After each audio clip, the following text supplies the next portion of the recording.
Welcome to What Am I Looking At? A podcast from the Department of Art and Design at Arkansas State University. My name is Dr. Tima Balducci, and I'm a professor specializing in modern and contemporary art. Throughout this series, each presenter will be giving insight into works of art that are in some way unusual, sometimes strange, sometimes hard to understand. I hope you enjoy today's exploration of the visual on your radio. If you've been in a bank recently, you've probably seen one of those really large abstract paintings that are made up of messy lines and pretty colors. It looks like someone, possibly a small child, has had some fun squirting paint at a canvas. So we're back at our usual question. How is this art with a capital A, and why should we care about it? Before this kind of painting became standard office decor in the corporate world, it was actually pretty groundbreaking. It started in the 1940s with the American artist Jackson Pollock. He was from Wyoming but lived and worked in New York State using a small barn as his studio.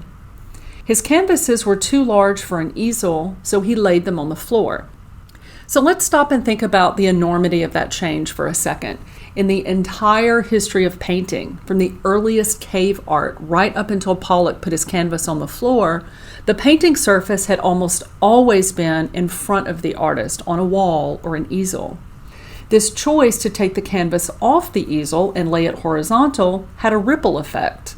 How do you paint a canvas that's on the floor? Especially one like his famous Autumn Rhythm that's almost 9 feet by 17 feet. You simply can't do it in the usual way. To paint it, Pollock had to walk around it, dripping, slinging, and pouring paint.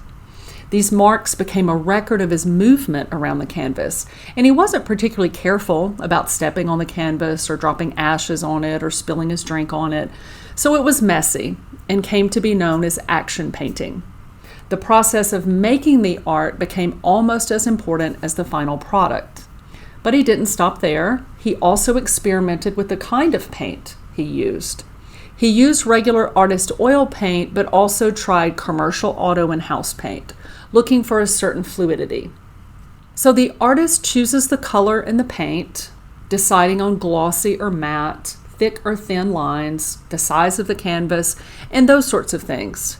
But if you're dripping and slinging paint, there's only so much you can really control. You have to be willing to let go of complete control over the creative process.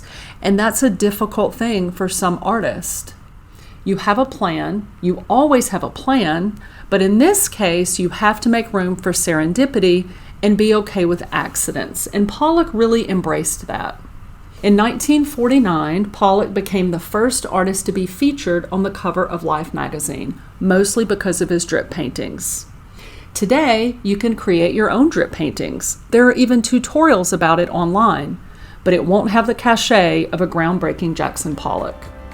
What Am I Looking At is provided by KASU in collaboration with the Department of Art and Design at Arkansas State.